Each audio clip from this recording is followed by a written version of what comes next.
ಇತ್ತೀಚಿನ 2 ದಿನಗಳ ಹಿಂದಿನ ಬೆಳವಣಿಗೆಯನ್ನು ನೋಡುವುದಾದರೆ ಮಂಗಳೂರಿನ ಚರ್ಚ್ಗಳು ಒಂದು ನಿಯಮವನ್ನು ಹೊರಡಿಸಿವೆ. ಯಾವುದೇ ಪ್ರಚೋದನಕಾರಿ ಬಟ್ಟೆಗಳನ್ನು ಚರ್ಚ್ಗಳಿಗೆ ಹಾಕೊಂಬರಬಾರದು, ಪ್ರಾರ್ಥನಾ ಮಂದಿರಗಳಲ್ಲಿ ಇಂತಹ ಬಟ್ಟೆಗಳಿಗೆ ನಿಷೇಧ ಅಂತ ಹೇಳಿದೆ.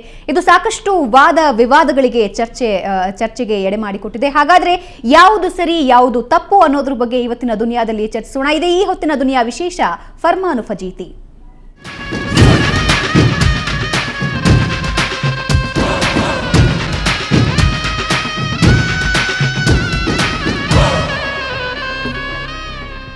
ಮಂಗಳೂರಿನ ಚರ್ಚ್ಗಳು ಹೊರಡಿಸಿರುವಂತಹ ಈ ಒಂದು ಫರ್ಮಾನು ಸಾಕಷ್ಟು ವಾದ ವಿವಾದಗಳಿಗೆ ಕಾರಣವಾಗಿದೆ. ಅದರಲ್ಲೂ ಮುಖ್ಯವಾಗಿ ಸ್ತ್ರೀ ಸ್ವಾತಂತ್ರ್ಯದ ಬಗ್ಗೆ ಪ್ರಶ್ನೆ ಉದ್ಭವ ಆಗಿದೆ. ಹಾಗಾದ್ರೆ ಏನೇ ಫರ್ಮಾನು, ಇದ್ರ ಬಗ್ಗೆ ಜನರ ಪ್ರತಿಕ್ರಿಯೆಗಳು ಹೇಗಿವೆ, ಅದ್ರ ಬಗ್ಗೆ ಒಂದು ವರದಿ ತಿಳಿಯೋಣ ಬನ್ನಿ.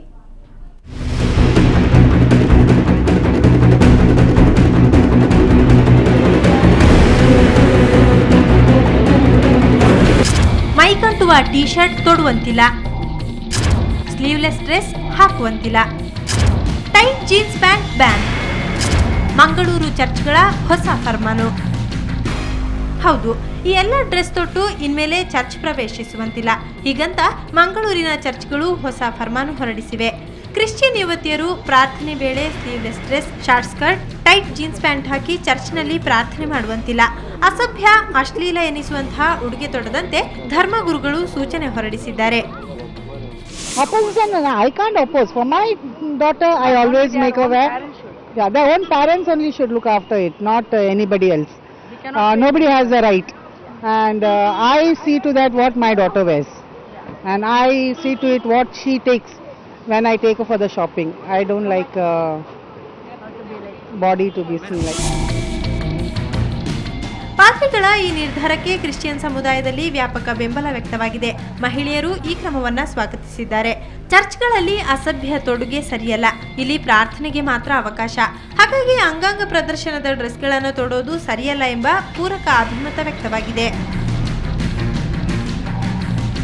ಮಕ್ಕಳಿಗೂ ಅಂದರೆ ಬೇರೆಯವರಿಗೆ ಕಣ್ಣು ಬೀಳದಾಗ means it should not be like attracted to anybody. We can not blame boys. Sometime ನನಗೆ ಬಿಸಿಲು ಹೊಡಿತಾ ಇದ್ದಾರೆ, ನನಗೆ ತಮಾಷೆ ಮಾಡ್ತಾ ಇದ್ದಾರೆ. ಯಾತಕ್ಕೋಸ್ಕರ ನಮ್ಮ ಮಕ್ಕಳದ್ದು ಡ್ರೆಸ್ ನೋಡಿಯೇ ಹುಡುಗರು ಚೆಂದ ಮಾಡಿ ಅಂದರೆ ಎಲ್ಲ ಕವರಾಗಿ ಹೋದರೆ ಯಾರು ನೋಡೋಕ್ಕಿಲ್ಲ. ಅತ್ಯಾಚಾರದಂತಹ ಪ್ರಕರಣಗಳು ಹೆಚ್ಚಾಗಲು ಯುವತಿಯರ ಅಶ್ಲೀಲ ಡ್ರೆಸ್ಗಳೇ ಕಾರಣ ಎಂದು ಮಹಿಳಾ ಮತ್ತು ಮಕ್ಕಳ ಕಲ್ಯಾಣ ಸಚಿವ ಸಿಸಿ ಪಾಟೀಲ್ ಕೆಲ ದಿನಗಳ ಹಿಂದಷ್ಟೇ ಹೇಳಿದ್ರು. ಈ ಹೇಳಿಕೆಗೆ ವ್ಯಾಪಕ ಆಕ್ರೋಶವೂ ವ್ಯಕ್ತವಾಗಿತ್ತು. ಈ ನಡುವೆ ಅಶ್ಲೀಲ ಡ್ರೆಸ್ಗಳನ್ನು ನಿರ್ಬಂಧಿಸುವ ಡ್ರೆಸ್ ಕೋಡ್ಗಳನ್ನು ಚರ್ಚ್ಗಳು ಸದ್ದಿಲ್ಲದೆ ಜಾರಿಗೆ ತಂದಿವೆ. ಇದು ಮತ್ತೊಂದು ಸಂಘರ್ಷಕ್ಕೆ ನಾಂದಿಯಾಗದಿರಲಿ ಅನ್ನೋದು ಧರ್ಮಗುರುಗಳ ಮನವಿ. ಸುಕೇಶ್ ಕುಮಾರ್, ಸುವರ್ಣ ನ್ಯೂಸ್ 24/7 ಮಂಗಳೂರು. ಓಕೆ, ಈ ಫರ್ಮಾನು ಸಾಕಷ್ಟು ವಾದ ವಿವಾದಗಳಿಗೆ ಕಾರಣ ಆಗಿದೆ. ಇದ್ರ ಬಗ್ಗೆ ನಮ್ಮ ಜೊತೆ ಮಾತಾಡೋದಕ್ಕೆ ಇಬ್ಬರು ಅತಿಥಿಗಳು ನಮ್ಮ ಜೊತೆ ಇದ್ದಾರೆ. ವಿದ್ಯಾವಾಚಸ್ಪತಿ ವಿಶ್ವ ಸಂತೋಷ್ ಭಾರತಿ ಶ್ರೀಪಾದರು ನಮ್ಮ ಜೊತೆ ಇದ್ದಾರೆ. ಹಾಗೆ ಮಾತುಕತೆ ಮಾಸಪತ್ರಿಕೆ ಸಂಪಾದಕರಾಗಿರುವಂತಹ ರೀಟಾ ನಮ್ಮ ಜೊತೆ ಇದ್ದಾರೆ. ಇಬ್ಬರಿಗೂ ಕಾರ್ಯಕ್ರಮಕ್ಕೆ ಸ್ವಾಗತ. ಗುರುಜಿ, ಏನು ಹೇಳ್ತೀರಾ ಈ ರೀತಿಯ ಒಂದು ಫರ್ಮಾನಿಗೆ? ಅಂದರೆ ಪ್ರಚೋದನಕಾರಿ ಉಡುಗೆಗಳನ್ನು ತೊಟ್ಕೊಂಡು ಹೋಗಬಾರ್ದು ಅಂತ ಹೇಳ್ತಾರೆ. ಆದರೆ ಈ ಸ್ಲೀವ್ಲೆಸ್ ಆಗಲಿ ಅಥವಾ ಮತ್ತೊಂದಾಗಲಿ ಈ ರೀತಿಯ ನಿರ್ಬಂಧಗಳನ್ನು ಹೇರೋದಾದರೆ ಸ್ತ್ರೀ ಸ್ವಾತಂತ್ರ್ಯಕ್ಕೆ ಕುತ್ತು ಬರುತ್ತೆ ಅಂತ ಒಂದು ಮಾತು. ಇಲ್ಲಿ ಸ್ತ್ರೀ ಸ್ವಾತಂತ್ರ್ಯಕ್ಕೆ ಸಂಬಂಧಪಟ್ಟಾಗ ಗುರುಗಳು ಏನು ಹೇಳಿಲ್ಲ. ನಿಜವಾಗ್ಲೂ ಒಂದು ಭಾರತದ ಧರ್ಮಗುರುಗಳು ಏನು ಹೇಳಬೇಕಾದ್ದು ಅದನ್ನು ಹೇಳಿದ್ದಾರೆ. ಈ ಸಂದರ್ಭದಲ್ಲಿ ನಾನು ಪಾದ್ರಿ ಅವ್ರನ್ನ ಅಭಿನಂದಿಸ್ತಾ ಇದ್ದೇನೆ. ನಿಜವಾಗ್ಲೂ ಈ ದೇಶದ ಮಣ್ಣಿನ ಒಂದು ಸತ್ವ ಮತ್ತು ಅದರ ಗುಣಕ್ಕೆ ತಕ್ಕ ಹಾಗೆ ಒಬ್ಬ ಗುರುವನ್ನ ಆ ಚರ್ಚ್ ಹೊಂದಿದೆ ಅಂತ ನನಗೆ ಈ ಸಂದರ್ಭದಲ್ಲಿ ಅನಿಸುತ್ತಾ ಇದೆ.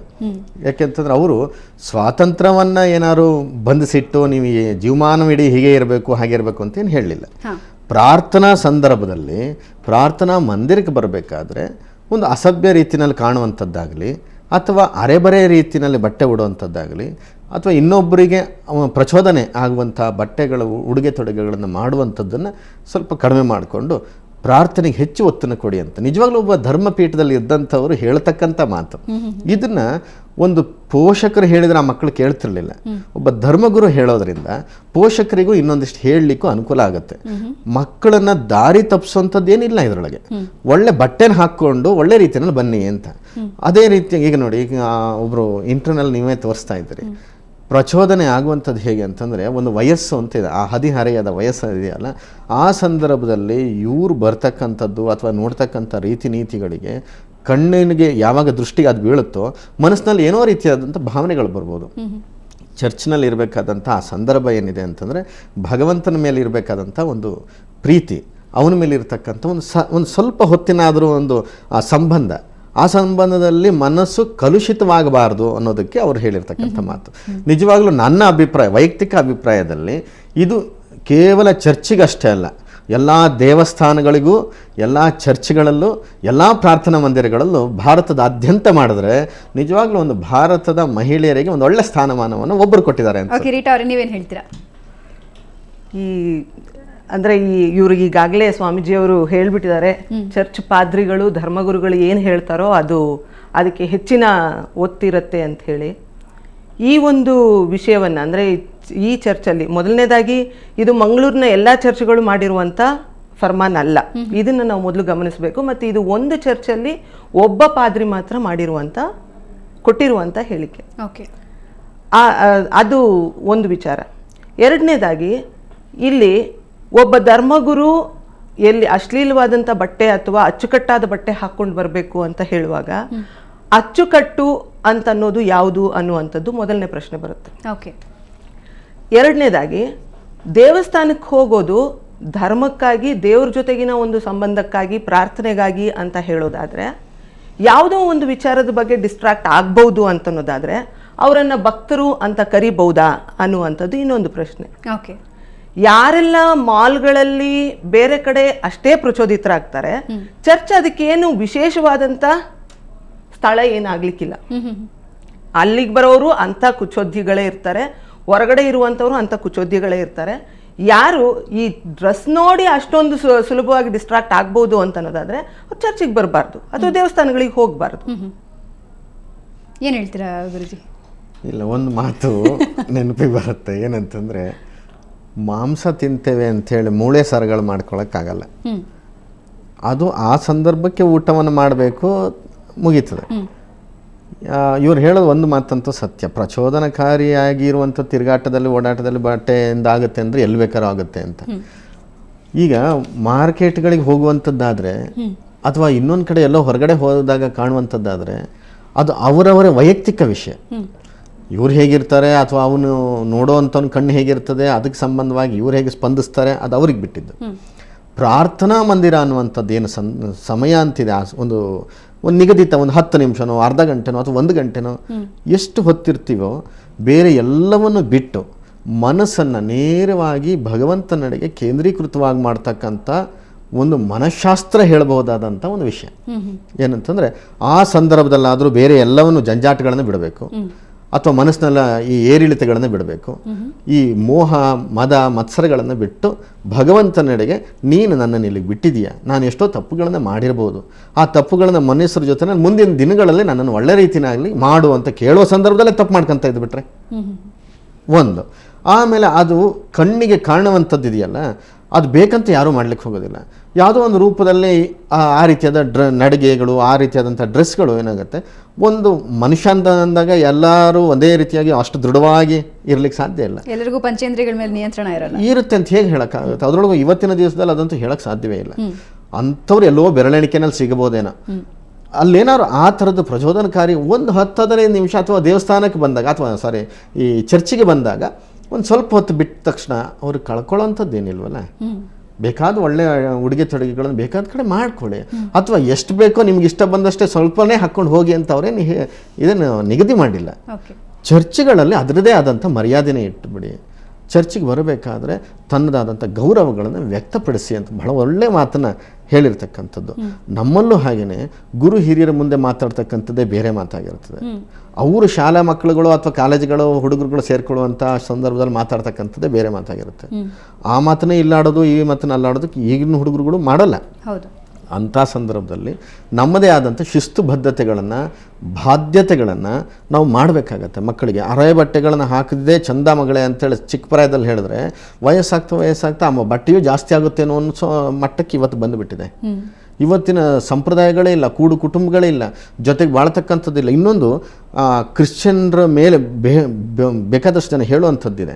ಅವರು ಸ್ವಲ್ಪ ಫಾಸ್ಟಾಗಿರ್ತಾರೆ, ಫಾರ್ವರ್ಡ್ ಆಗಿರ್ತಾರೆ, ವೆಸ್ಟರ್ನ್ ಕಲ್ಚರ್ ಇರುತ್ತೆ. ಇವೆಲ್ಲ ಸುಳ್ಳು. ಎಷ್ಟೋ ಜನ ಹೆಣ್ಣು ಮಕ್ಕಳುಗಳು ಎಷ್ಟು ಸುಸಂಸ್ಕೃತರಾಗಿದ್ದಾರೆ, ಎಷ್ಟು ಒಂದು ಸಂಪ್ರದಾಯಬದ್ಧವಾಗಿ ನಡ್ಕೊಳ್ಳುವಂಥ ಕ್ರಿಶ್ಚಿಯನ್ ಮನೆಗಳು ಇದ್ದಾವೆ. ಎಷ್ಟೋ ಶಾಲೆ ನಡೆಸ್ತಕ್ಕ, ನಮ್ಮಲ್ಲಿ ಶಿವಮೊಗ್ಗದಲ್ಲೊಬ್ಬರು ಗೀತಕ್ಕ ಅಂತ ಇದ್ರು, ಗೋಲ್ಡ್ ಬೆಲ್ ಅನ್ನುವಂಥ ಸ್ಕೂಲ್ ನಡೆಸ್ತಾರೆ. ನಿಜವಾಗ್ಲೂ ಒಂದು ಭಾರತೀಯ ಮಹಿಳೆ ಅಂತಂದರೆ ಅವ್ರನ್ನ ನೋಡಿ ಕಲಿಬೇಕು. ಚರ್ಚಿಗೆ ಹೋಗುವಂಥದ್ದಾಗಲಿ, ಕ್ರಿಶ್ಚಿಯನಿಟಿ ಅವ್ರದ್ದು ಏನೇನು ಕಾರ್ಯಕ್ರಮಗಳಿರ್ತವೆ ಅದನ್ನು ಮಾಡೋದ್ರ ಜೊತೆಯಲ್ಲಿ ಬೇರೆ ಧರ್ಮೀಯರ ಜೊತೆನಲ್ಲಿ ಅಷ್ಟೇ ಬಾಂಧವ್ಯಗಳನ್ನು ಉಳಿಸ್ಕೊಂಡು ಭಾರತೀಯ ಮಹಿಳೆ ಒಬ್ಬಳು ಹೇಗಿರ್ಬೋದು ಹಾಗಿದ್ದು ಇವತ್ತು ಶಾಲೆ ನಡೆಸ್ತಕ್ಕಂಥವ್ರು ಇವತ್ತಿಗೂ ಇದ್ದಾರೆ. ಅಂತ ಬೇಕಾದಷ್ಟು ಹೆಣ್ಮಕ್ಳಿದ್ದಾರೆ. ಭಾರತೀಯ ಅಂತನ್ನುವಂಥ ಒಂದು ತಲೆಬರದಲ್ಲಿ ಏನನ್ನು ನಾವು ತರ್ತಿದ್ದೀವಿ? ಈಗ ಎಷ್ಟೊಂದು ಬುಡಕಟ್ಟು ಜನಾಂಗ ಇದ್ದಾವೆ, ಎಷ್ಟೋ ಜನ ಹೆಣ್ಮಕ್ಳು ನಾನು ನೋಡ್ದಂಗೆ ನಮ್ಮ ಹಳ್ಳಿಯಲ್ಲಿ ನಮ್ಮ ಅಜ್ಜಿ ಅಂದರು ರೌಕೆನೆ ತೊಡ್ತಿರ್ಲಿಲ್ಲ. ಇವತ್ತು ಇವರಿಗೆ ಇದು ಪ್ರಚೋದನಕಾರಿಯಾಗಿದೆ. ಇಲ್ಲಿ ಪ್ರಚೋದನೆಗೆ ಒಳಗಾಗ್ತಿರೋದು ಯಾರು ಅಂತ ಅನ್ನೋದು ಪ್ರಶ್ನೆ ಬರುತ್ತೆ. ಪಾದ್ರಿ ಪ್ರಚೋದನೆಗೆ ಒಳಗಾಗ್ತಿದ್ದಾನ ಅಥವಾ ಅಲ್ಲಿ ಚರ್ಚೆಗೆ ಬರ್ತಿರೋರು ಪ್ರಚೋದನೆಗೆ ಒಳಗಾಗ್ತಿದಾರಾ ಅಂತ ಅನ್ನೋದು ಪ್ರಶ್ನೆ. ಈಗ ಒಬ್ಬ ವ್ಯಕ್ತಿ ಇಂಥ ಒಂದು ಫರ್ಮಾನನ್ನು ಹೊರಡಿಸ್ತಾನೆ ಅಂತಂದ್ರೆ, ಇದು ಪ್ರಚೋದನಕಾರಿಯಾಗಿದೆ ಅಂತ ಹೊರಡಿಸ್ತಾನೆ ಅಂತಂದ್ರೆ ಆತನಿಗೆ ಮೊದಲು ಪ್ರಚೋದನೆ ಆಗಿರ್ಬೇಕಲ್ಲಿ. ಸೊ ಪ್ರಚೋದನೆ ಅಂತ ಅನ್ನೋದು ಅದನ್ನ ನಿಗ್ರಹಿಸಿ ಅದನ್ನೆಲ್ಲ ಮೀರಿ ನಿಲ್ಲಬೇಕಾದಂತ ಒಂದು ಪರಿಸ್ಥಿತಿಯಲ್ಲಿ ನಾವಿದ್ದೀವಿ ಇವತ್ತು. ನಾವು ಇವತ್ತು ಈ ಸ್ಲಟ್ ವಾಕ್ ಇಂದ ಪ್ರಾರಂಭ ಆಯ್ತು ನೋಡಿ ಈ ಚರ್ಚೆ. ಸ್ಲಟ್ ವಾಕ್ ಶುರುವಾಯ್ತು, ಅಲ್ಲಿಂದ ಶುರುವಾದ ಮೇಲೆ ಆಮೇಲೆ ನಮ್ಮ ಪೊಲಿಟಿಷಿಯನ್ಸು, ನಮ್ಮ ಮಹಿಳಾ ರಾಜಕಾರಣಿಗಳು ಕೂಡ ಎಲ್ಲರೂ ಕೂಡ ತುಂಡುಡುಗೆಯಿಂದನೇ ಅತ್ಯಾಚಾರ ಜಾಸ್ತಿ ಅಂತ ಒಂದು ಪ್ರಚಾರನ ಪ್ರಾರಂಭಿಸಿದ್ರು. ಈ ಹಿನ್ನೆಲೆಯಲ್ಲಿ ಈಗ ಒಬ್ಬ ಪಾದ್ರಿ ಆದವರು ಅದನ್ನ ನೇರವಾಗಿ ಅಂಥದ್ದೇ ಒಂದು ಮನಸ್ಥಿತಿಯನ್ನ ಜನಸಾಮಾನ್ಯರ ಮೇಲೆ ಹೇರಬೇಕಿತ್ತು. ಆ ಥರದ ಒಂದು ವಿಚಾರವನ್ನ ಹೇರೋದಕ್ಕೆ ಅವ್ರಿಗೆ ಪ್ರಶಸ್ತವಾದ ಸ್ಥಳ ಅಂತಂದ್ರೆ ಚರ್ಚು. ಇನ್ನೊಬ್ಬ ಸ್ವಾಮೀಜಿಯವರಿಗಾದ್ರೂ ಪ್ರಶಸ್ತವಾದ ಸ್ಥಳ ಅಂತಂದ್ರೆ ಅವರ ದೇವಸ್ಥಾನಗಳು. ಹೀಗೆ ನಾವು ಒಂದು ಧಾರ್ಮಿಕ ವಿಚಾರದ ಒಂದು ಚರ್ಚಿಗೆ ಬಂದ ತಕ್ಷಣ ಅದ್ರದ್ದು ಘನತೆ, ಗೌರವ, ಮಾನ ಮರ್ಯಾದೆ ಬಗ್ಗೆ ಮಾತಾಡೋರು ನಮ್ಮದೇ ಆದಂಥ, ನಮ್ಮ ಭಾರತದ್ದೇ ಆದಂಥ ಬೇರೆ ಒಂದು ಧರ್ಮವನ್ನು ತಗೊಳ್ಳೋಣ. ಜೈನ ದಿಗಂಬರ ಸಮುದಾಯದ ಬಗ್ಗೆ ಏನು ಹೇಳ್ತೀರಿ? ಜೈನ ದಿಗಂಬರ ಸಮುದಾಯ ಅವರು ಧಾರ್ಮಿಕತೆಗೆ, ಅವರ ಒಂದು ಭಕ್ತಿ ಸಾಧನೆಗೆ, ಅವರ ಒಂದು ಪ್ರಾರ್ಥನೆಗೆ ಎಲ್ಲದಕ್ಕೂ ದಿಗಂಬರರಾಗಿ ನಿಂತಿರ್ತಾರೆ. ಹಾಗಂತ ಅದು ಪ್ರಚೋದನಕಾರಿಯಾಗಿದೆಯಾ? ಅದಕ್ಕೆ ಆ ಧಾರ್ಮಿಕ ಪರಿಕಲ್ಪನೆ ಏನಿದೆಯೋ ಆ ಧಾರ್ಮಿಕ ಪರಿಕಲ್ಪನೆಯನ್ನ ಪ್ರಚೋದನಕಾರಿ ಅಂತ ಕರೆಯೋದಕ್ಕೆ ಸಾಧ್ಯವಾ ನಾವು? ಓಕೆ, ನಿಮ್ಮ ಪ್ರಶ್ನೆಗೆ ಸಂತೋಷ್ ಗುರೂಜಿ ಉತ್ತರ ಕೊಡ್ತಾರೆ. ಸೊ ವೀಕ್ಷಕರೇ, ಇದರ ಬಗ್ಗೆ ಇನ್ನಷ್ಟು ಚರ್ಚೆ ಇದೆ. ಅದಕ್ಕೂ ಮುಂಚೆ ಒಂದು ಸಣ್ಣ ವಿರಾಮ.